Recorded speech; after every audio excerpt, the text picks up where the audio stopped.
ರಹಸ್ಯವನ್ನು ಯಾರು ಹೇಳ್ತಿದ್ದು ಅಂತ ಮೈ ರೋಮಾಂಚನ ಕೊಡಬೇಕು, ಆ ವ್ರತ ಕೊಡಬೇಕು. ಜಾತಾನುರಾಗ ಪ್ರೀತಿಯ ಉದ್ರೇಕದಿಂದ ಹರೇ ಕೃಷ್ಣ ಗೋವಿಂದ ಅಂತ ಆತ ಉಚ್ಚಾರಣೆ ಮಾಡಿ ಹತ್ಬಿಡ್ತಾನೆ. ಗೊತ್ತಾಗಲ್ಲ, ಜಗತ್ ಸುತ್ತಮುತ್ತಲ ಯಾರಿದ್ದಾರೆ ಅಂತ ನೋಡೋದಿಲ್ಲ ಆತ. ಚಿತ್ತ ಉಚ್ಚೈಹಿ ಹಸತಿ ಅಥೋ ಆ ಪರಮಾತ್ಮ ಮನಸ್ಸೋಗಿ ಆ ಸ್ವಾಮಿಯ ಲೀಲಾ ವಿಲಾಸದಿಂದ ಆಕೃಷ್ಟನಾಗಿ ಒಂದೊಂದ್ಸಲ ನಗ್ತಾ ಕೂತ್ಕೊಂಡ್ಬಿಡ್ತಾನೆ. ಪ್ರಹ್ಲಾದರಾಜ ರೋದಿತ್ಯ ಅವನು ಕಾಣಲಿಲ್ಲ, ಅವನು ಅಳುತ್ತಾ ಕೂತ್ಕೊಂಡ್ಬಿಡ್ತಾನೆ. ನೃತ್ಯತಿ ರೌತಿ ಗಾಯತಿ ಉತ್ತಮವಾಗಿರ್ತಕ್ಕ ತನ್ನ ವಿದ್ಯಾಸಂಪತ್ತಿನಿಂದ ಗಾನವನ್ನು ಮಾಡ್ತಾನೆ. ಅದೇ ರೀತಿಯಿಂದ ಉನ್ಮಾದವನ್ ನೃತ್ಯತಿ ಲೋಕವಾಕ್ಯ. ಏನು ನೋಡೋರಿಗೆ ಇವನೇನು ಹುಚ್ಚಿಗೆ ಹಿಡಿತು ಅಂತ ಕಾಣಬೇಕು, ಹಾಗೆ ನರ್ತನ ಮಾಡ್ಲಿಕ್ಕೆ ಹತ್ತ ಬಿಡ್ತಾನೆ ಆತ. ಈ ವ್ರತಕ್ಕೆ ಮುಟ್ಟಬೇಕಾದ ಇದು ಶ್ರೇಷ್ಠ ವ್ರತ. ಇದು ಉತ್ತಮ ಭಾಗವತರಿಗೆ ಬರ್ತಕ್ಕಂಥ ಇದರಲ್ಲೆಲ್ಲ ಆಚಾರ ತಿಳಿಸ್ತಾರೆ. ಹಂಗಾರೆ ಕುಣಿದಾಡದವರೆಲ್ಲ ಉತ್ತಮ ಭಾಗವತರು ಮತ್ತು ಅದರ ಪ್ರಶ್ನೆ ಬರುತ್ತೆ. ಮತ್ತು ಹಾಗೆಲ್ಲ ಅದೆಲ್ಲ ಆಚಾರ ಸರಿಯಾಗಿ ಅಡ್ಡದಾರಿ ಹೋಗೋರೆಲ್ಲ ಕಟ್ಟಾಕ್ತಾರೆ. ಹಾಗೆಲ್ಲ ಅರ್ಥ ಅಲ್ಲ. ಅದಕ್ಕೆ ಕೇಚಿನ್ ಉನ್ಮಾದವದ್ ಭಕ್ತಾಃ ಬಾಹ್ಯಲಿಂಗ ಪ್ರದರ್ಶಕಾಃ. ಕೆಲವು ಹೊರಗಿನ ಬಾಹ್ಯಲಿಂಗ ಮಾತ್ರ ಪ್ರದರ್ಶನ ಮಾಡ್ತಾ ಇರ್ತಾರೆ, ಅವರೆಲ್ಲ ಭಕ್ತರು ಅಂತ ಅರ್ಥ ಅಲ್ಲ. ಕೇಚಿನ್ ಅಂತರ್ಭಕ್ತಾಸ್ಯು, ಕೆಲವು ಒಳಗಡೆಯಿಂದ ಬರೋ ಭಕ್ತರು ಇರ್ತಾರೆ. ಕುಣಿದಾಡಬೇಕು ಅಂತಲೇ ಇಲ್ಲ, ಅವರು ಒಳಗಡೆಯಿಂದ ಪರಮಾನಂದ ಪಡ್ತಾ ಇರ್ತಾರೆ. ಕೇಚಿಟ್ಟು ಊಹ್ಯಾತ್ಮಕ, ಕೆಲವರು ಹಂಗೂ ಇರ್ತಾರೆ, ಕೆಲವರು ಹಂಗೂ ಇರ್ತಾರೆ. ನಾವು ಹ್ಯಾಕೆ ಕಂಡು ಹಿಡ್ಕೋಬೇಕು ಅಂತಂದರೆ ಮುಖಪ್ರಸಾದ ದಾರ್ಢ್ಯಾಚ ಭಕ್ತಿ ಜ್ಞೇಯ ನ ಚಾನ್ಯಥ. ಇಷ್ಟೇ ಒಳಗಡೆಯಿಂದ ತತ್ವಜ್ಞಾನ ದಾರ್ಢ್ಯ ಇದ್ದಂಥವನಿಗೆ ಮುಖದ ಲಕ್ಷಣವೇ ಬೇರೆ ಇರ್ತದೆ. ಅದರಿಂದ ಭಕ್ತರು ಪತ್ತೆ ಹಚ್ಚಬೇಕು ಅಷ್ಟೇ. ಅದಲ್ಲ ಅದರಿಂದ ಮಾಡಬೇಕು. ಕೆಲವರು ಜ್ಞಾನ ಇಲ್ಲದೇ ಇದ್ದವರು ಕುಣಿದಾಡ್ಬಿಡ್ಬೋದು, ಜ್ಞಾನ ಇದ್ದವರು ನರ್ತನ ಮಾಡಬೇಕು ಅಂತೇನಿಲ್ಲ. ಆದರೆ ವಿಶಿಷ್ಟ ಜ್ಞಾನವಂತರ ಮುಖದ ಲಕ್ಷಣ ಅದು ದೃಢವಾದ ಸ್ಥಿರವಾದ ಆ ಜ್ಞಾನದಿಂದ ಮುಖಮುದ್ರೆಯನ್ನಿದೆ, ಅದರಿಂದ ಅವನು ಪತ್ತೆ ಹಚ್ಚಬೇಕು. ಹಾರತವನ್ನು ತಿಳಿಸಿಕೊಡ್ತಾರೆ. ಆ ಕಾಲದಲ್ಲಿ ಹಾಗೆ ಭಾಗವತೋತ್ತಮನಾಗಿರ್ತಕ್ಕವ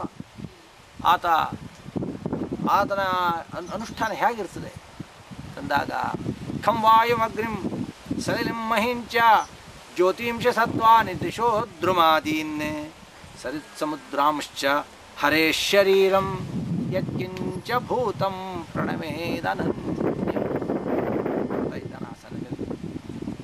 ನೋಡಿ ಹೀಗಿರ್ತದೆ. ಅವನು ಯಾವ್ಯಾವುದು ಕಾಣ್ತದೋ ಎಲ್ಲವೂ ಭಗವಂತನ ಶರೀರ, ಅಲ್ಲಿರ್ತಕ್ಕ ಭಗವದ್ರೂಪಗಳನ್ನು ನೋಡ್ತಾ ಆತ ಕಾಲವನ್ನು ಕಳೀತಾ ಇರ್ತಾನೆ. ಇದು ಅವನ ದೊಡ್ಡ ಸಾಧನ. ಖಂ ಆಕಾಶ, ವಾಯು, ಇದು ಬಿಟ್ಟು ಯಾರು ಇರ್ತಾರೆ? ಎಲ್ಲ ಅದ್ರ ಸಂಬಂಧ ಇದ್ದೇ ಇರ್ತದೆ. ಖಂ ವಾಯು ಅಗ್ನಿಂ, ಅದರಿಂದ ಅಗ್ನಿ, ಸಲಿಲಂ ಜಲ, ಮಹೀಂ ಭೂಮಿ, ಜ್ಯೋತಿಂಶಿ ನಕ್ಷತ್ರ ಮಂಡಲ, ಸತ್ವಾನಿ ದಿಶೋ ದ್ರುಮಾದಿ ಕಣ್ಣಿಗೆ ಕಾಣತಕ್ಕಂಥ ಪ್ರಾಣಿಗಳು ಮುಂತಾದವರು ಅವರ ಪದಾರ್ಥಗಳು, ದಿಶಃ ದಿಗ ದೇವತೆಗಳು, ದ್ರುಮಾದೀಂಶ್ಚ ಗಿಡವೃಕ್ಷಗಳು, ಅದೇ ರೀತಿಯ ಸರಿತ್ ಸಮುದ್ರಾಂಶ್ಚ ನದ ನದಿಗಳು, ಸಮುದ್ರ ವಿಶೇಷಗಳು, ಯಾವ್ಯಾವುದು ಕಾಣ್ತಾನೋ ಹರೇ ಶರೀರಂ ಯತ್ಕಿಂಚ ಭೂತಂ ಪ್ರಣಮೇದನನ್ಯಂ. ಯಾವುದು ನೋಡ್ತಾನೋ ಎಲ್ಲವೂ ಕೂಡ ಪರಮಾತ್ಮನ ಶರೀರ ಅಂತ ತಿಳಿತಾ ಪರಮಾತ್ಮನ ಪ್ರತಿಮಾ ಇದು ಅಂತ ತಿಳಿದುಕೊಂಡು, ಹೇಗೆ ನೀವು ರಾಮದೇವ್ರ ಪ್ರತಿಮಾ, ಕೃಷ್ಣದೇವ್ರ ಪ್ರತಿಮಾ, ಸಾಲಿಗ್ರಾಮ ನೋಡಿದ್ರೆ ಹೆಂಗೆ ಸಾಷ್ಟಾಂಗ ಪ್ರಣಾಮವನ್ನು ಹಾಕ್ತಾರೆ ಅಷ್ಟಕ್ಕೂ ನಮಸ್ಕಾರ ಮಾಡ್ಬೇಕಮ್ಮ. ನೋಡಿ ಇಂಥ ಯೋಗಕ್ಕೆ ಮುಟ್ಬೇಕು. ಯತ್ಕಿಂಚ ಭೂತಂ ಪ್ರಣಮೇದ್ ಅನನ್ಯಂ ಅಂದಮೇಲೆ ಪರಮಾತ್ಮನನ್ನು ಬಿಟ್ಟು ಯಾವುದೂ ಇಲ್ಲ. ದಾಸಲೇಖನಾಗಿರ್ತಕ್ಕ ಪರಮಾತ್ಮನಿಗೆ ಪ್ರಣಾಮವನ್ನು ಮಾಡಬೇಕು. ಪರಮಾತ್ಮನ ಶರೀರ ಪ್ರಣಾಮ ಎರಡು ಮಾನಸಿಕ ಎಲ್ಲ ಕಡೆಯಲ್ಲೂ ಕೂಡ ಸ್ವತಂತ್ರ ಸ್ವಾಧಕರು ಮತ್ತು ಸ್ವಸಮು ನಾನಾ ಥರದ ಎಲ್ಲ ಕಡೆಯಲ್ಲೂ ಪರಮಾತ್ಮ ಇದ್ದಾನೆ, ಪರಮಾತ್ಮ ಶರೀರ ಪ್ರಣಾಮ. ಅದು ಒಂದು ಕ್ರಮ. ಇದು ಒಂದು ಕಥಂಚಿತ್ ಇವನ ಪರೀಕ್ಷಾತ್ಮಕ ನಮ್ಮ ಸ್ವಾಮಿ ಅಲ್ಲಲ್ಲಿ ದರ್ಶನ ಕೊಟ್ಟುಬಿಡ್ತಾರೆ. ಆಗ ಪ್ರಣಾಮ ದಂಡವತ್ ಪ್ರಣಾಮ ಮಾಡಿಬಿಡೋದು. ಅದಾದಲ್ಲ ಅದು ನೀಚಿಯೋನಿ ಇರ್ಬೋದು, ಯಾವುದೋ ಇರ್ಬೋದು, ನಾಯಿ ಇರ್ಬೋದು, ಮತ್ತೊಂದಿರ್ಬೋದು. ಅಂತಹ ಸಂದರ್ಭದಲ್ಲಿ ನಮ್ಮ ಸ್ವಾಮಿನ ಪರೀಕ್ಷೆ ಮಾಡಿ ತನ್ನ ರೂಪವನ್ನು ತೋರಿಸ್ಬಿಟ್ಟ, ಸಾಷ್ಟಾಂಗ ಹಾಕ್ಬಿಡು ಕಲ್ಪಿಸ್ತಾರೆ. ಅದರಲ್ಲಿ ಅಂಥ ಈ ಯೋಗಕ್ಕೆ ಮುಟ್ತಾನ ಆತ. ನಮಗೆಲ್ಲ ಅದು ಬರೋದಿಲ್ಲ. ನಾಯಿ ಹೊಡೆದು ಹೊಡ್ಸೋಣ ಆತಾಗೆ ತಂದು ಅವನ್ನೆಲ್ಲ ಬರೋದಿಲ್ಲ. ಆದ್ದರಿಂದ ಅದನ್ನು ಕೃಷ್ಣ ಹೇಳಿದ್ರು ಆ ಸಂದರ್ಭದಲ್ಲಿ. ಅದೆಲ್ಲ ಶಪಚಾರಿಗಳನ್ನು ಕೂಡ ನಮ್ಮ ಸ್ವಾಮಿ ಆಗ ವಿದ್ಯಾ ವಿನಯ ಸಂಪನ್ನೆ ಬ್ರಾಹ್ಮಣೇ ಗವಿಹಸ್ತಿನಿ ಶುನುಚೈವ ಶ್ವಪಾಕೇಚ ಪಂಡಿತಾ ಸಮದರ್ಶನ. ವಿದ್ಯಾವಿನಯ ಸಂಪನ್ನಾದ ಬ್ರಾಹ್ಮಣನಿಗೂ ನಮಸ್ಕಾರ ಹಾಕ್ತಾನೆ, ನಾಯಿಗೂ ನಮಸ್ಕಾರ ಹಾಕಿಬಿಡ್ತಾನೆ ಆತ, ಶಪಚನಿಗೂ ಹಾಕ್ತಾನೆ. ಯಾವಾಗ ಅಲ್ಲಿ ಪರಮಾತ್ಮ ಒಂದು ವೇಳೆ ಕಂಡುಬಿಟ್ಟ ಅಂತಂದರೆ ದರ್ಶನ ಕೊಟ್ಟು ಬಿಡ್ತಾನೆ ಅವನಿಗೆ. ಅವ್ನು ಪರೀಕ್ಷೆ ಮಾಡಲಿಕ್ಕೆ ಏನು ಮಾಡ್ತಾನೆ ನೋಡಿ ಇವನ ಅಂತಂದರೆ ಆ ಕಾಲ ಶಪಚಿದ್ದಾನೆ ಉಪಯೋಗ ಇಲ್ಲ, ಹಂಗೆ ಹೋದ ಭಗವಂತ ಬಂದಿಲ್ಲ, ನಾನು ಸರಿಯಾಗಿ ಅರ್ಥ ಮಾಡ್ಕೊಂಡಿಲ್ಲ. ಹೀಗೆ ಅವನನ್ನು ಪ್ರಣವೇದನನ್ಯಂ ಇದೆಲ್ಲ ಭಾಳ ದೊಡ್ಡ ಭಾಗವತ ಧರ್ಮ. ಅಲ್ಲಿ ಮುಟ್ಟಬೇಕು ಅದನ್ನೆಲ್ಲ.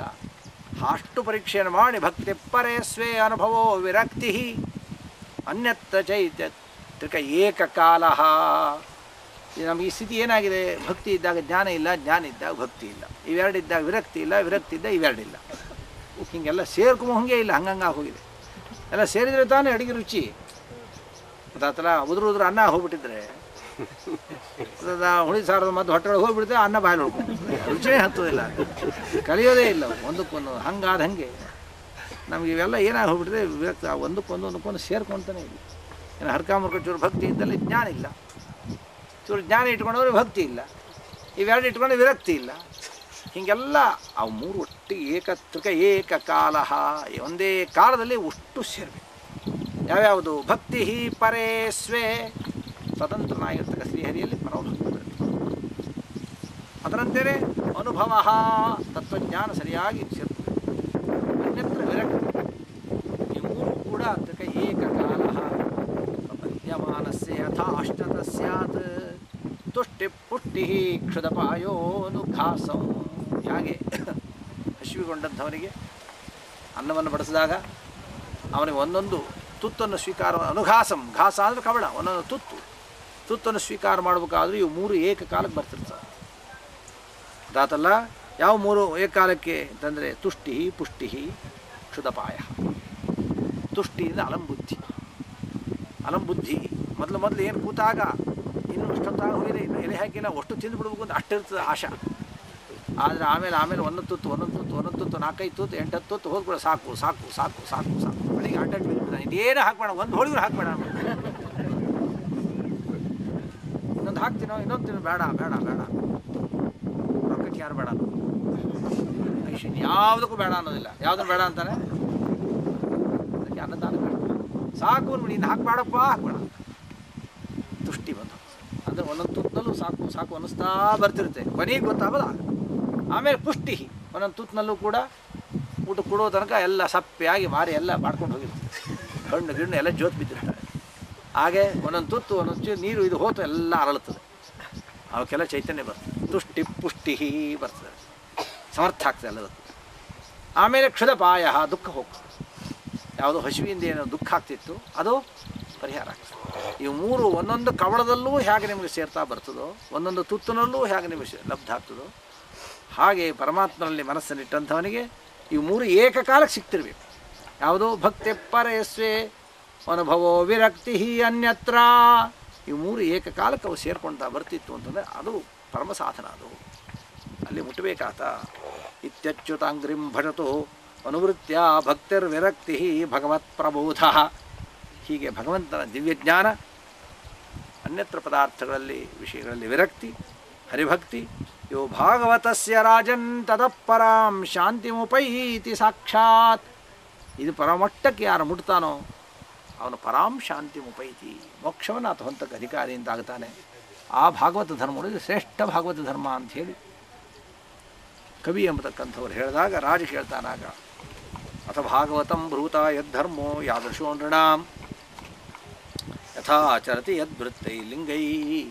ಭಗವತ್ ಸ್ವಾಮಿ ಇಂಥ ಭಾಗವತ ಧರ್ಮವನ್ನು ನಮಗೆ ನಿಯತ ಭಾಗವತ ಧರ್ಮವನ್ನು ತಿಳಿಸ್ಕೊಡ್ತಕ್ಕ ನಿಯತ ಭಾಗವತೋತ್ತಮರು ಹೇಗಿರ್ತಾರೆ ಅವ್ರ ಲಕ್ಷಣ ಹೇಳ್ರಿ ಅನ್ನೋ ಪ್ರಶ್ನೆ ಬಂತು. ಆ ನಿಯತ ಗುರುಗಳು ಅವ್ರು ಯಾವ ರೀತಿಯಲ್ಲಿ ಇರ್ತಾರೆ ಅವನು ತಿಳಿಸ್ರಿ ಅಂತಂದಾಗ, ಹರಿ ಎಂಬತಕ್ಕಂಥ ಜಯಂತಿಯವರು ತಿಳಿಸಬೇಕಾದ್ರೆ ಭೂತಾನಿ ಸರ್ವಭೂತೇಷು ಯಪ್ಪಶ್ಯೇದ್ ಭಗವದ್ಭಾವಮಾತ್ಮನಃ ಭೂತಾನಿ ಭಗವತ್ಯದ್ಧ ಆತ್ಮನ್ ಯೇಷಃ ಭಾಗವತೋತ್ತಮ. ಭಾಗವತೋತ್ತಮ ಲಕ್ಷಣ ಹಿಂಗಿರ್ತೆ ತಿಳ್ಕೋದನ್ನು. ಆತ ಈಶ್ವರೇ ತಾಧೀನೇಷು ಬಾಲುಷೇಷು ದುಷತ್ಸು ಚ ಪ್ರೇಮ ಮೈತ್ರೀಕೃತ ಕಪೋಪೇಕ್ಷಾಯ ಕರೋತಿ ಸಮಧ್ಯಮಃ. ಸರ್ವ ಪದಾರ್ಥದಲ್ಲೂ ಪರಮಾತ್ಮ ಇಲ್ಲಿ ಆಚಾರ್ಯ ತಿಳಿಸ್ತಾರೆ, ಪರಮಾತ್ಮ ಪರಿಪೂರ್ಣನಾದ್ದರಿಂದ ಸರ್ವಭೂತಗಳಲ್ಲಿ ಏಕಪ್ರಕಾರ ಆತಿದ್ದಾನೆ, ನಿರ್ದೋಷನಿದ್ದಾನೆ. ಹೀಗೆ ಸ್ವಾಮಿಯನ್ನು ಉತ್ತಮ ಅಧಮ ಮಧ್ಯಮ ನೀಚೋಚ್ಚ ಸಕಲ ಪದಾರ್ಥಗಳಲ್ಲೂ ಏಕಪ್ರಕಾರ ತಿಳಿಯತಕ್ಕವ ಕಾಣತಕ್ಕವನಿದ್ದಾನಲ್ಲ ಅವ ಶುದ್ಧ ಭಾಗವತೋತ್ತಮ ಆತ. ಎಲ್ರಿಗೂ ಆ ಬುದ್ಧಿ ಬರೋದಿಲ್ಲ. ಕೆಲವರಿಗೆ ಈಶ್ವರನಲ್ಲಿ ಪ್ರೇಮ ಮಾಡ್ತಾರೆ, ತಥೇಂದ್ರಲ್ಲಿ ಪ್ರೀತಿಯನ್ನು ಮಾಡ್ತಾರೆ, ಬಾಲಿಶರಲ್ಲಿ ಕೃಪಾ ತೋರಿಸ್ತಾರೆ.